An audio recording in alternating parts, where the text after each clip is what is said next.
From Studio C at the 511 Studios in the Brewery District in downtown Columbus, this is Note to Future Me. I'm Brett Johnson, owner of Circle270Media Podcast Consultants and host of Note to Future Me. Happy New Year. 2019 is upon us, and I hope that 2019 is a fantastic podcasting year for you. Successful in every way and meeting every goal that you need it to be. I'm excited because my podcast, Note to Future Me, is changing gears and its focus. This year, I'll be focusing on interviewing businesses who have podcasts and are utilizing those podcasts for marketing, for branding. It all depends on what they are doing with their podcast. And my focus with the podcast this year is to bring to light how these businesses are succeeding in using podcasting for your notes to how to make your podcast even more successful. Or if you're at the very beginning of creating a podcast and you want to know how to do it. I hope that these episodes will help you figure out how to get it done as well as get better. And as always, I'm always available. Reach me at podcasts at circle270media.com to either talk more about your podcast as a business podcast marketing tool, or love to talk to you about being a guest on Note to Future Me and talk about your business podcast. I was very, very lucky to be able to interview Jessica Kapcar, the communications manager from the BBB of Central Ohio's BBB Sparkcast. As an organization, they have done a fantastic job with their podcast. If you have an opportunity before you listen to this podcast, maybe take a look at and listen to an episode or two of the BBB Sparkcast. If not, that's okay too. You'll still get a lot of information from this podcast interview, but I think you'll enjoy it. I think the biggest piece to take away from this is the transition of hosts. They have done it very, very well and will be doing it very well in 2019. And I'm excited for them with the transition of hosts that they have for the podcast. And it's great to hear some insight from Jessica on how they will be getting that accomplished. Hope you enjoy the interview, and thanks for taking notes with me.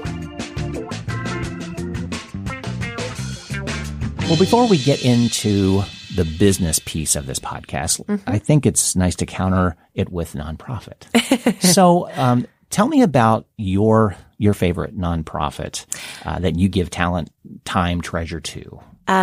So my favorite, I have to say, and I think it's probably, a big one for a lot of people, but I have a very soft place in my heart for Children's Hospital. Nice. I actually, in a previous lifetime, worked for Children's Hospital doing fundraising. Okay. So have a lot of experience kind of just knowing on the back end, what it takes to, give the care to the children, that they need. And went through a personal situation where my child was being treated there. Whose children have not been through there, though? Right? I mean, I don't know of anybody. I can remember my parents were like, "Oh, we're taking a trip to Children's. Oh, we're going on to Children's," and it's just I'm so thankful that we have it, and it's so close to, it's right in our backyard, and it's a great resource. I think they do a lot of really wonderful things there. They're starting on sorts of new initiatives. So that is the kind of one that really sticks out for me in terms of, my personal, So what are the volunteer opportunities there that you take advantage, or of people that do? Sure. Yeah. So I think there's a variety of opportunities to volunteer. It just kind of depends on what level. I think one of the things that my sister and my parents and, my whole family has kind of said, they're like, "Oh, we just love to go down and rock the babies or, help with that." So there are opportunities to do that. But there are also opportunities kind of right in your neighborhood to take advantage of, supporting the hospital. We have had experience, and I say we, when I was working there, of just kids saying, "Hey, instead of bringing me a gift for my birthday, I want you to, buy a gift for a kid at the hospital," or "I want to, take up a collection at, school and donate the money to the hospital," or, so things like that, anything that's really grassroots, lemonade stands, you'd be surprised how far that goes. One of the things that I think is, a really great, resource for the hospital as well as the Ronald McDonald House. It's right across the street. It's one of the largest in the country. That's what I thought. At one point it was the largest, but then I think I just heard that somebody built another one that's a little bit bigger. Okay. But you can, corporations, companies, individuals, you can volunteer there. I know that some companies have taken the time to help clean the Ronald McDonald House, supplies for the Ronald McDonald House, food, anything like that. So, I would just say that reaching out and, the Nationwide Children's Hospital Foundation, is a great resource for figuring out where they kind of need time, talents, or treasures. That's the fundraising arm of the hospital. So they're a great resource to kind of say, hey, I'm looking to help. Where can I put my Great. time to use? Exactly. Yeah. So good. Yeah. Well, I'll put some links in the podcast show notes. Well, let's talk about your professional background, where you were before the BBB and what you're doing now with the BBB as well. Absolutely. So as I mentioned, my first, as I call it, big girl job out of college, I worked for Children's Hospital in Columbus, and I worked for the foundation, which is the fundraising arm of the hospital. So I was kind of a go-between with the volunteers, and the community, and the hospital. So I was able to just get out and meet all sorts of fabulous people. Part of what I did was I worked on our team that was involved with the Children's Miracle Network charities, and the companies across the state who were raising money. So I got to go out to the Speedway locations and say, thank you so much for collecting money and selling the little balloons and putting them on the, the windows, that sort of thing. I was also able to experience a fundraising effort through Ohio State. They do a dance marathon called Buckeye-thon. So I was kind of the point person for the hospital to kind of say to these students who were amazing, here's some patient families that would be willing to come to the event. That just really kind of was a great way to tie, our mission in with what they were trying to do. So I worked there for about 3 years, and almost 9 years ago started with, the BBB of Central Ohio. And my role when I first started is vastly different than what it is now, but really not so different at all. Okay, gotcha. I was originally brought in to fill a role that they hadn't really solidified yet. So they knew that they wanted someone to come on, and at that time, our vice president of marketing and PR was doing everything by herself. Okay. So they knew that she needed a lot of help. So I kind of came in to help fill that role with her. And then they also wanted someone who could be a touch point for our accredited businesses. So someone who they could call and say, I don't know where my logo is. I'm looking for this. I want to put this on my website. Tell me about the benefits that go along with my accreditation. So I also filled that role. It's morphed and changed, and our team has grown a lot over the past, almost 9 years. So now I'm kind of in a similar role, but my title is technically communications manager. So we cover a little bit of everything for our BBB. We do all of our social media. We do all of our website maintenance. We put out all of the content for our BBB in our 21 county service area in Central Ohio. We do our blog. We do our podcast. We do all of the video creation that, our team, that the BBB does. So it's a little bit of everything, but it's all good stuff, and it's just grown and changed. And I was just going to say, the last 9 years have been a huge evolution for the BBB, and that leads into the podcast of why you're even doing that. Yeah, exactly. I mean, I think when I started, there may have been one podcast that I knew about, and it was something that was so far out of the realm of relating to what we were doing. And now, it's almost a no-brainer. It seems natural for us to have, a podcast and to have gone down that avenue. But if you had asked us, 2 or 3 years ago, if that was going to be the case, we would have laughed and said, no way. Right. Yeah. It seems so far out of reach. Yeah. Well, so how did that process begin? That first discussion of, okay, there's podcasts. Why should we think about that? Right. Absolutely. Part of what I think is interesting for the BBB is taking our message and our mission and translating that across the board for businesses and consumers. So we really kind of are trying to figure out, is it a space that we can occupy and do it well and, be successful in giving the information that we feel is beneficial to, the audience that we're looking for. One of the things that really kind of helped solidify the fact that we thought we had a message and, a niche to get in was the creation of our Spark Awards, which was really targeting our entrepreneurial businesses. So, businesses that were kind of in the space of maybe they were on the newer end of the spectrum, hadn't been in business for very long, but, just had a solid foundation and were committed to, those tenets of character, culture, and community. Those are the three kind of criteria that we kind of look at. So we thought, what a great resource for us to provide, giving those entrepreneurs kind of some of that, okay, well, here's a company who's been doing it for 15 years. Here's how they did it when they started off. Here are some of the resources that they utilized. Here's a nonprofit that doesn't have a huge budget to work with, but here's what they're doing. And, you can actually make it a very successful thing, whatever that topic or subject might be. We just really thought that we could help kind of connect businesses who have been doing it for a long time and doing it well to somebody who wants to do something or wants to do it well, but doesn't quite have the roadmap to get there yet. Right. So who was all involved in that initial discussion? Yes. So like I said, when I first started, it was just myself and one other person, our VP of Marketing and PR. And over the course of the past four-ish years, we have added to our team. We added two people, our content and communications coordinator, who really is kind of the role that was instrumental in helping push our podcast forward. And then we also added our director of visual communications. So she was the person who was able to say, okay, here's the technology that we need.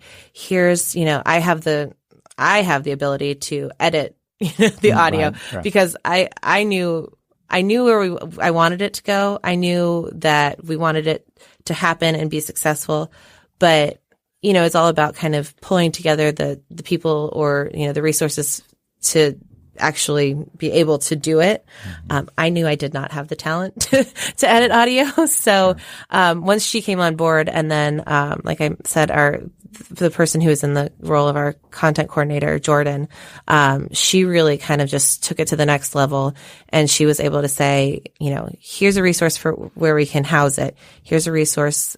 You are a great resource to us. Thank you. Just kind of answering any questions. Because I feel like at first we were like, okay, podcast. Where do we start?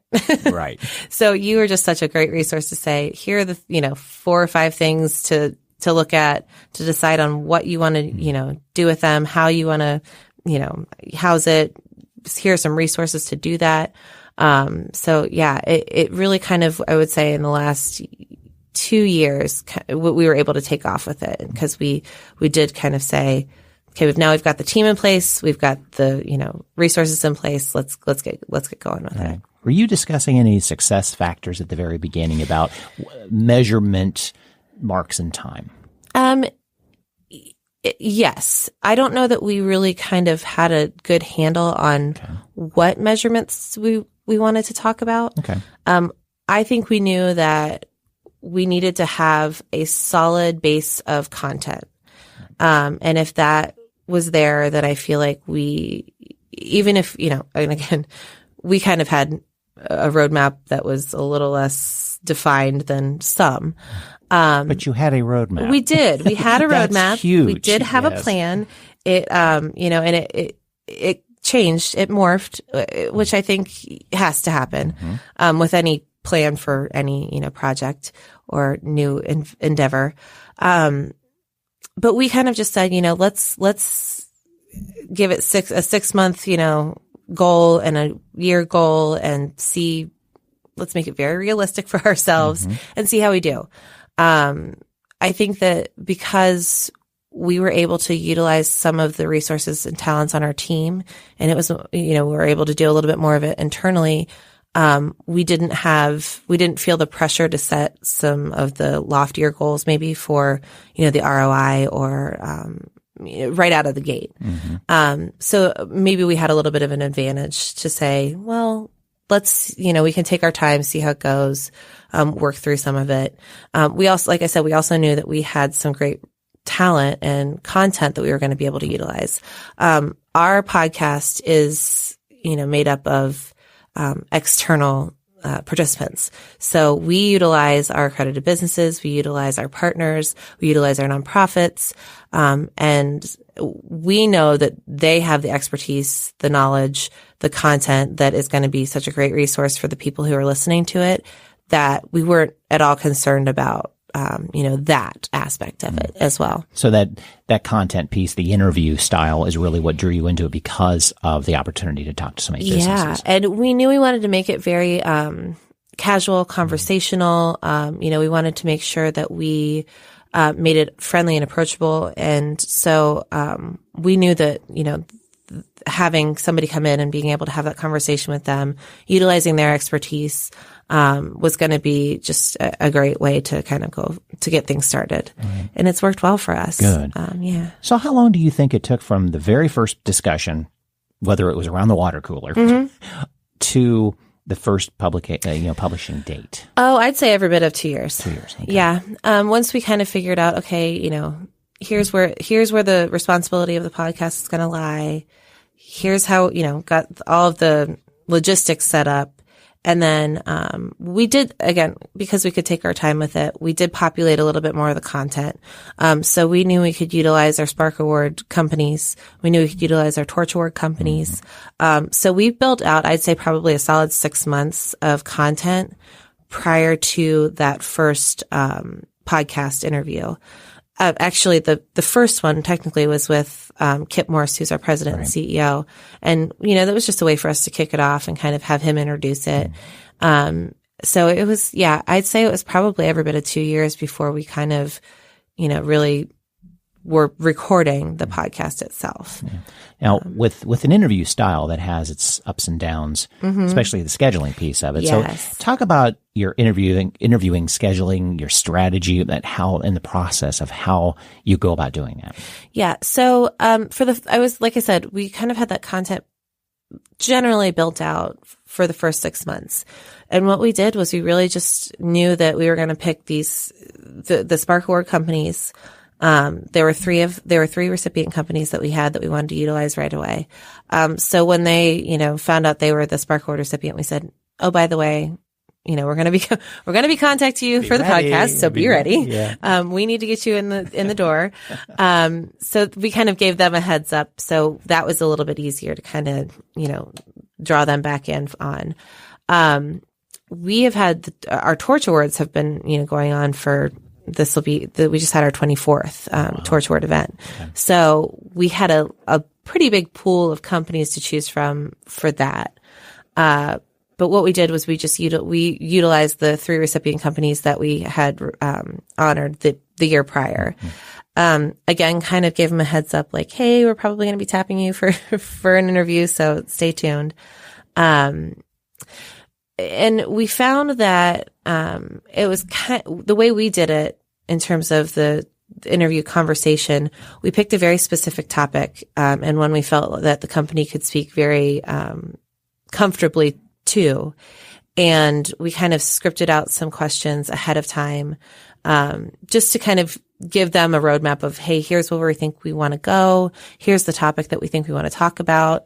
You're the expert. So you fill in the, if you think there's another direction we should take or more we should add in, please, give us your feedback. How's that been received? You know what? We've had some really, everybody has given us feedback that it was a very easy way to do it. Good. Now, we by no means felt like we needed to stick with it, but we try to keep ours to about a 15-minute conversation time. So it helped in terms of making sure that we kind of kept things narrowed down a little bit. Right. Yeah. So do you think that the podcast itself is helping you showcase the BBB's expertise? I do. I really feel that it's been a great resource for us. our mission is to educate businesses and consumers about, how to either be a better business or how to find a business who is going to, be a trustworthy business or nonprofit. I shouldn't just say business. The nonprofit side of that is a really big aspect too, as well. Cause, we do have accredited charities, especially local ones. Right. And it's been a really great resource for them to say, here's what we do. Here's our mission in the community. Here's how, we can help or how you can, maybe start a nonprofit of your own or, I think that it's been a great way for us to just further our mission by utilizing the experts in whatever topic we're trying to get out there. Because we do have an entrepreneurial sort of focus, I think that that's been a really great way for, Columbus is growing so much and we've got, Startup Week, we've got all of these, great young businesses that are coming in and kind of they're thirsty for information and they're looking for resources to, do things the right way. So I think that's been a really great addition to the BBB mission. We can say, here's how to do it and here's how to do it right. Right. And that's not the first thing you'd really think about from a BBB is to showcase something like that, right. Which is great. You're breaking new ground. Yeah, I like that. And traditionally, it's always kind of been, the BBB, you guys handle complaints, Take complaints, right? Yeah. Scams and such. Absolutely. Yeah. Right. And we do still do all of that. But we do a lot more as well. So, that's one of the things that my team has kind of been really focused on, especially in the past, I'd say 5 or 6 years, just getting that message out that we're not just a place to go for complaints. We're a resource to utilize on the front end of things, for businesses, consumers, nonprofits. As a consumer, we always say, check with us first before you commit to doing, business with any company, because you may find that there's, information that you didn't have prior to, looking at our website. For businesses, we say we're a resource for you to, start with that foundation of, trust. And, that really is what will translate to a consumer that you're looking for or a donor that you're looking to, solicit. We just actually found out that we are number 4 behind Facebook, Google, and Yelp in terms of review sites. So we do customer reviews as well. So it's just kind of one of those things where we're trying to get that message out there. And I think this has been a huge resource to do that. The podcast has been instrumental in that. Right. How is the podcast and your blogs coexisting? Yeah. So what we found is we actually have some really great crossover in terms of, content that we could utilize for our blog. Because again, the blog was one of those things that we were like, we really want to do it. We just need to have someone who, has the expertise and time to get it done. Somebody to feed the machine. Yeah. It just so happened that same person was who was doing the podcast. So, it was kind of this perfect marriage. And, what our model is we have our own BBB content, but we open it up to guest blogs as well. So we reach out to our accredited businesses, our nonprofits, our, partners and say, give us your expertise. We'll get that message out to our, our audience. And, there's been some great tie-in with the podcast and blog. There's been some crossover. We've been able to take, content that we originally thought might be a podcast and get a blog post from it. And the flip has also been, the case as well. So, it's just been kind of I think that anytime you can utilize content across all of your channels, it's a great way to do that. It's a time saver. It's a time saver. Yeah, for sure. Huge, yeah. Especially when, you have a smaller team that's doing it all. So adding content to your website, have you seen, any uptick in the site's performance in regards to search? We just actually went through a whole website redesign. And because we are one of about 110-ish BBBs across the United States, Canada, and Mexico, it's been an overhaul of combining our website, but also building out, our local content a little bit more. So we really have seen, some great results by embedding our podcast into our website, pushing people straight there, from, our social media channels from our blog, having that, we added a little footer at the bottom of our blog post about the podcast and, vice versa on the podcast. So, I don't know that I have the numbers necessarily to back that up, but, it climbs every month and we see more and more listeners, and, we've kind of compared to podcasts, similar to ours. There aren't a lot of BBBs who have podcasts. I think I know of one other BBB, a local BBB that has one. And then, our Council of Better Business Bureaus has one for businesses and consumers. So it's a little bit difficult to kind of compare in our industry, but, I think you become the standard. Then. So we're kind of like, well, maybe it's better to not have to compare ourselves to anybody else just yet. I think that they makes can sense. compare to us. Sure, exactly. So that's the logical way to look at it, I think. But I can honestly say that there's never been, we've never said, well, maybe it's not worth doing this because, the time given isn't being, we don't feel like, we feel like it's being rewarded. Right. For sure. Well, staying on that same topic of marketing, what was your, publishing schedule strategy?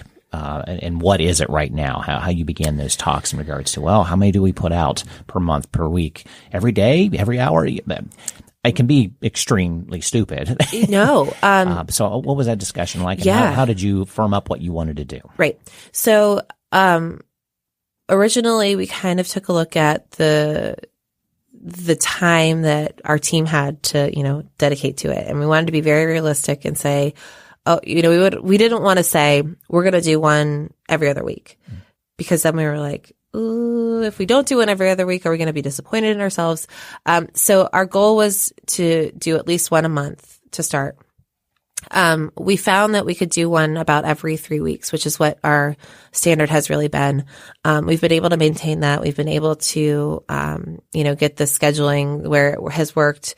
The benefit for ours is that, we can kind of back, schedule a lot of content. And we did that. We knew that summertime is going to be hard for people to, maneuver their schedules with vacations. So we kind of stockpiled a little bit in the spring and, had some content. Sure.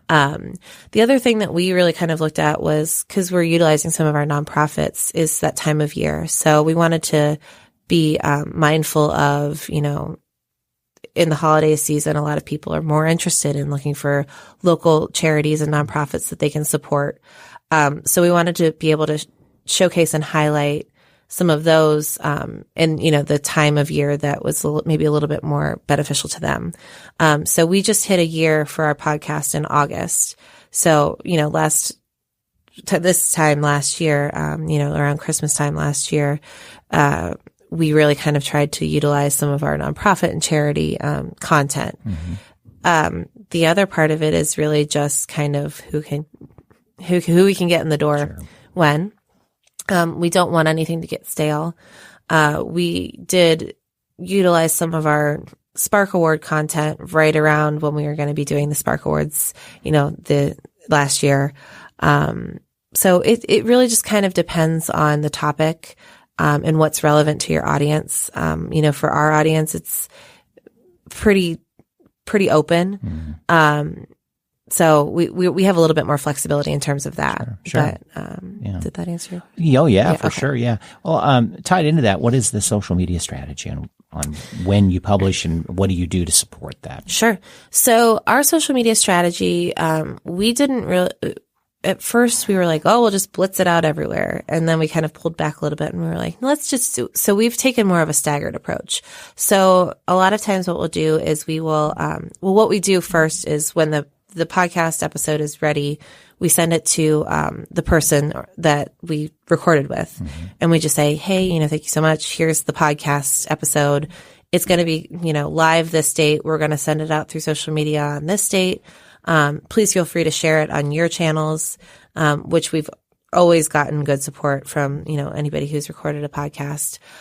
So some of it is, we'll push it through our channels. And then some of it is we, are a little bit more reactionary and we'll share it share the posts that the company or organization, has done, because, we really want to promote them as well. It's a partnership at that point in time. So we want to make sure that we're saying, here's some great information, but also here's the actual, here's how you can connect with this business or organization. Sure. So what we typically do is, I think the first post will be on Facebook, and then, maybe 3 days later, we'll, kind of shoot something out through LinkedIn.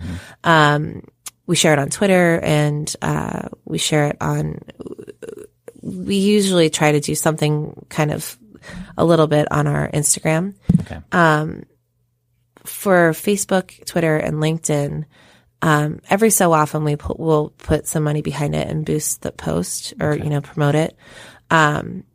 Minimal. I mean, maybe $10. Right. So nothing, over the top or, because again, nonprofits and resources. Right. And, well, the conversion rate is questionable. Let's put it that way. Unless you have a very good tracking system. Yes. Yeah. And, an algorithm changes every day. Right. So who knows? Right.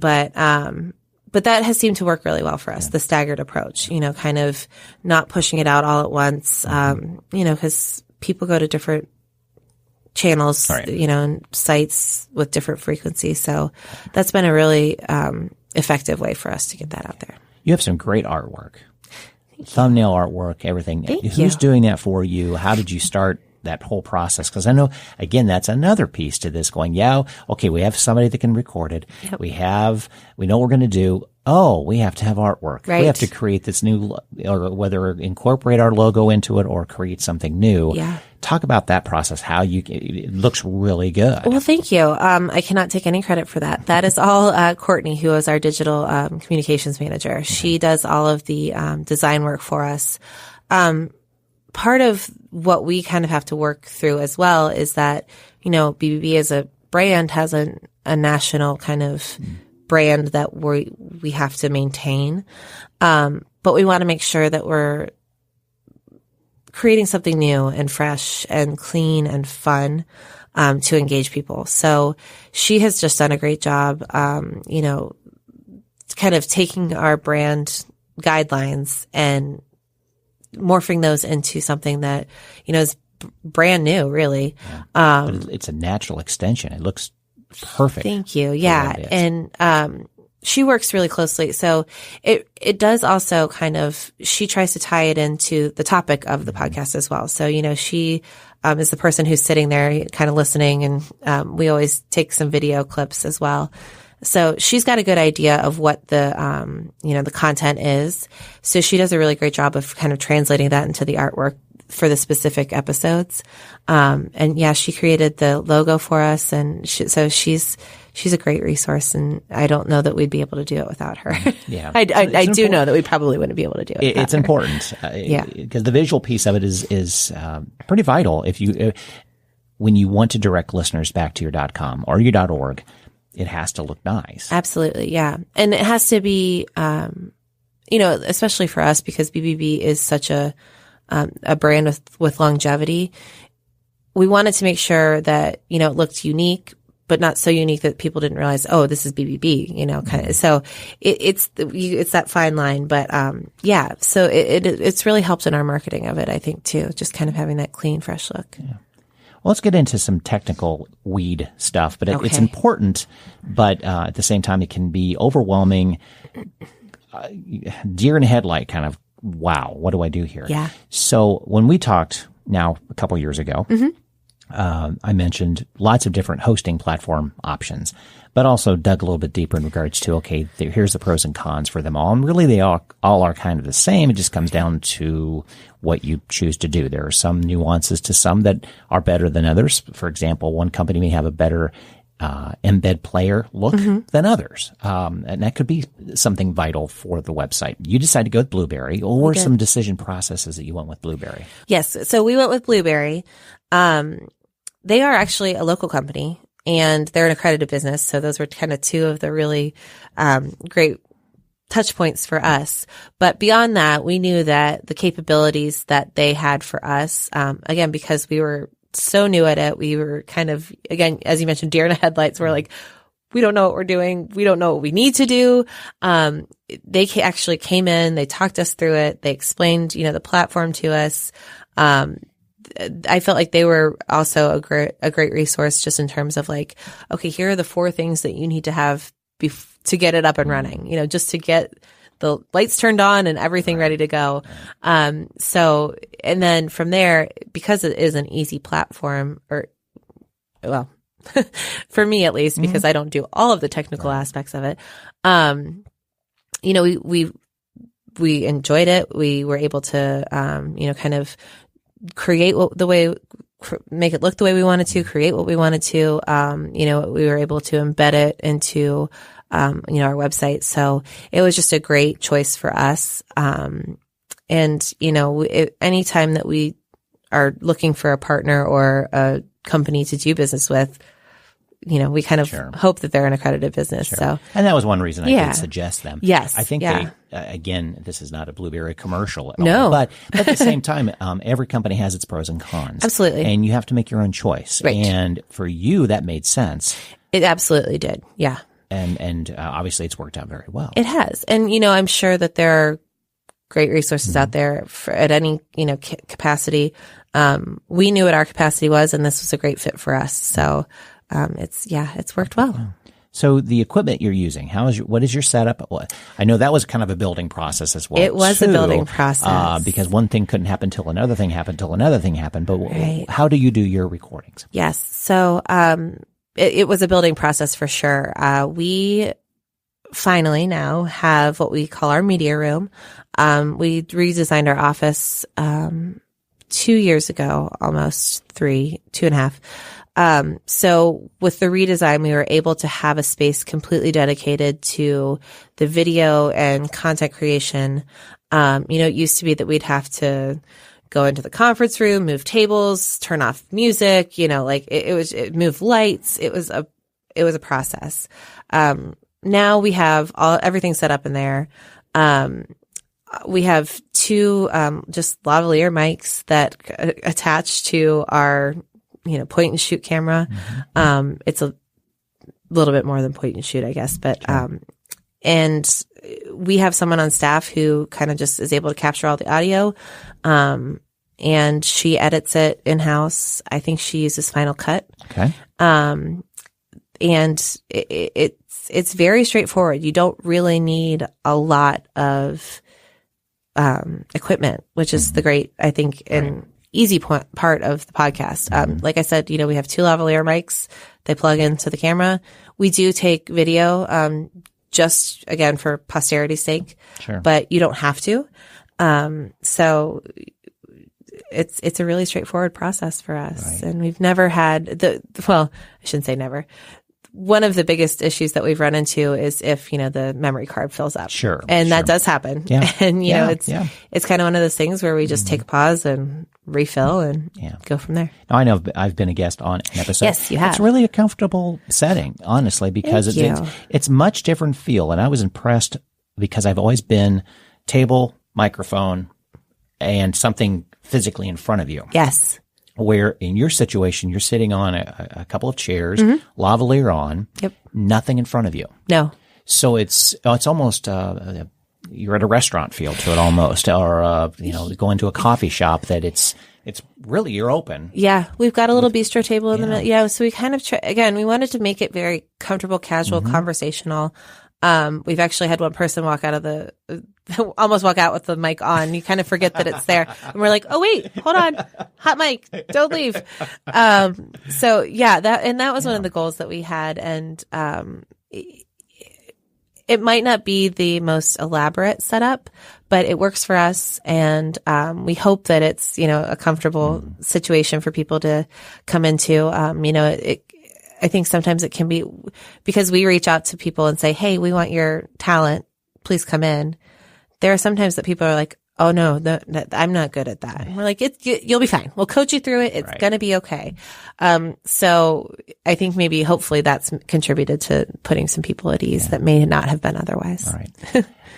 With businesses deciding to go with podcasts, and I think this can be true of any, social media planning, blogging, whatever it is, there's potentially of the transition.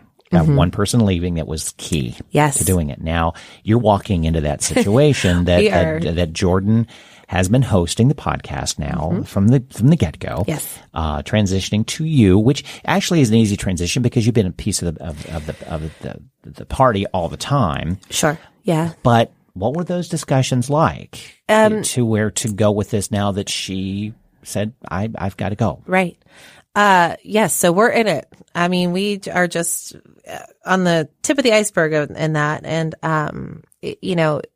there's always a little bit of transition in our team, especially when, she's got a new adventure going on. I just kind of came back in after maternity leave. So it's kind of that, okay, let's catch up with each other. And where are we? What do I do? So that's always a process. But the really great thing about our team and the thing that we knew going in was we're going to have changes come about.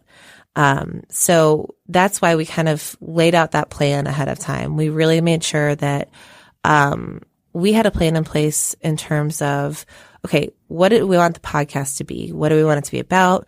What do we want the topic to be? We kind of honed in on that.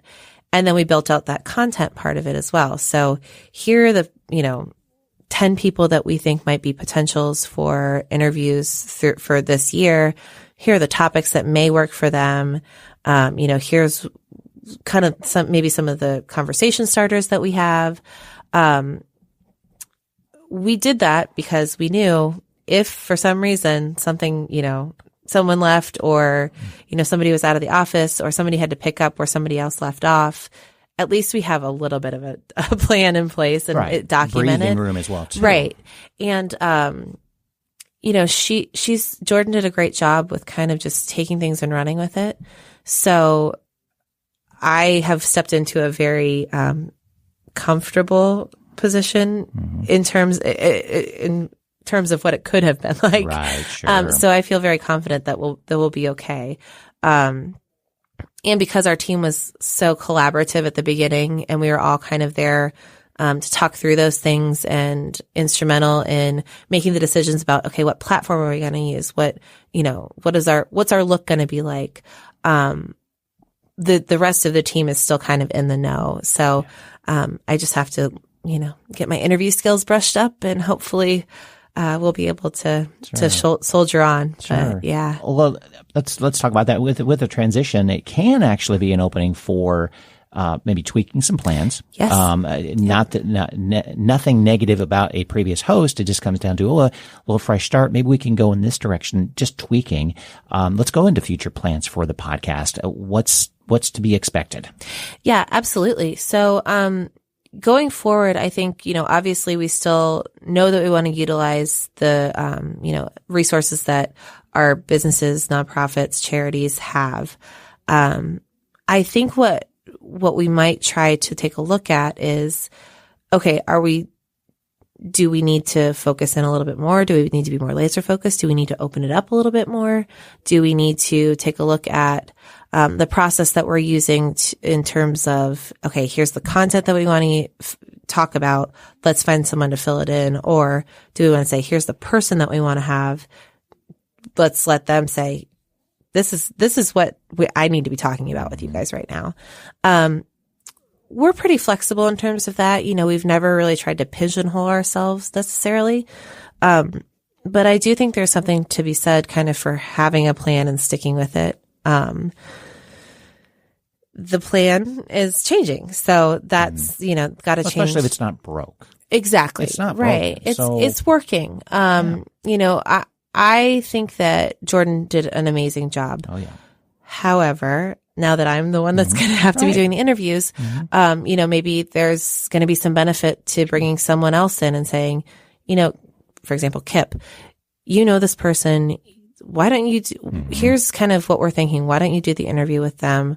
I think it would be just because I think there's something to having a person sit down with another person that they have a relationship with and having that conversation. Things come out of that maybe wouldn't have come out of that if the person was just the interviewer. Right.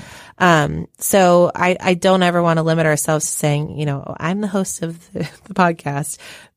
believe me, I am more than happy to share that. So, Sure. Just kind of taking a look at that and saying who on our staff or on our team may be a great resource to tap into, or who, as a partner or in our community would be a great resource to maybe have a guest host for, maybe you. Sure. You never know. You never know. Exactly. Yes. Always up for conversation. You never Absolutely. know. I'll always help in any way that I can, of course. So let's end on this. Advice for business owners who are considering podcasting as a marketing tool. What would you advise? I think the biggest thing that, and I was having this conversation with Jordan actually before she left because, I was picking her brain about everything, but especially this. I said, what do you think that you would tell people in terms of starting a podcast?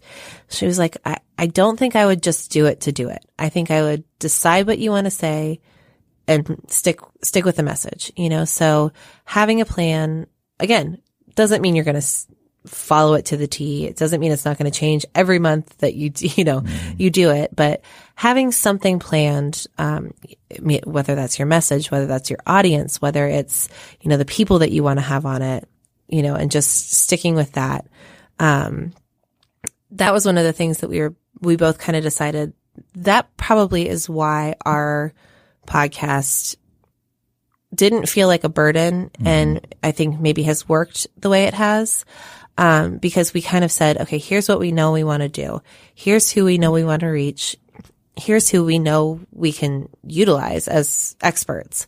Ours is a little bit different because we're not the people who are saying, here's what we're not imparting necessarily our wisdom.